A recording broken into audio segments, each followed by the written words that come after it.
আমি আমি জেল খাটাবো এরকম করে, তারপরে কালকে আমার ফ্যামিলিকে অ্যাটাক করছে। আর এর মধ্যে পরিমল সরকার পুরো সাথ দিচ্ছে, ওর পরিমল সরকার সরকার স্পোর্ট পরিমল সরকার পুরো সাথ দিচ্ছে। আমি পুরো নির্দোষ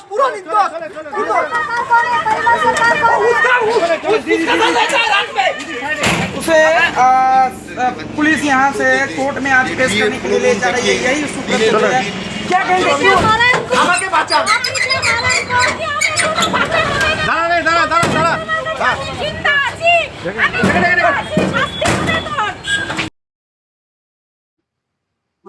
মানে আমার মাথা থেকে রক্ত পড়ছে।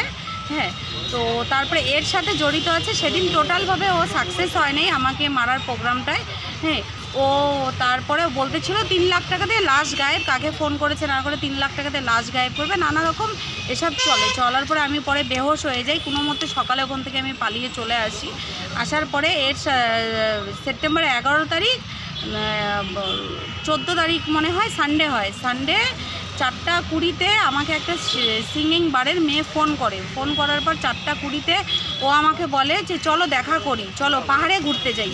ওরা একসাথে বসে প্ল্যানিং করতেছিল আমাকে মার্ডার করার, যে আমাকে পাহাড়ে নিয়ে যাওয়া। মেয়েটার সাথে কোনো রকম আমার লিঙ্ক নেই, রিলেশন নেই, কিছু নেই, কিন্তু মেয়েটা আমাকে হুট করে ফোন করে বলতেছিল চলো পাহাড়ে ঘুরতে নিয়ে যাই। তাহলে ওদের মধ্যে প্রোগ্রাম ছিল আমাকে টোটাল মার্ডার করার। মেয়েটার সাথে ওর কিছুদিন হয়েছে পরিচয় হয়েছে, হওয়ার পরে এসব চলছে।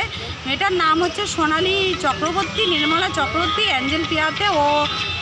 ও মালিক, বারের মালিক, শিলিগুড়ির সব মেয়েদের দিদিও মেয়েদের ব্যবসা করে, দেহ ব্যবসা করে। মেয়েটা সিঙ্গিং বারের মেয়ে সোনালী চক্রবর্তী, নির্মলা চক্রবর্তী।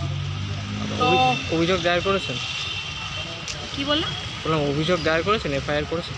এফআইআর আমি সুব্রতদের নামে করেছি, এখন ওর নামেও করব আমি। ঠিক আছে, নির্মলা চক্রবর্তী, সোনালী চক্রবর্তীর নামে আমি অভিযোগ করব।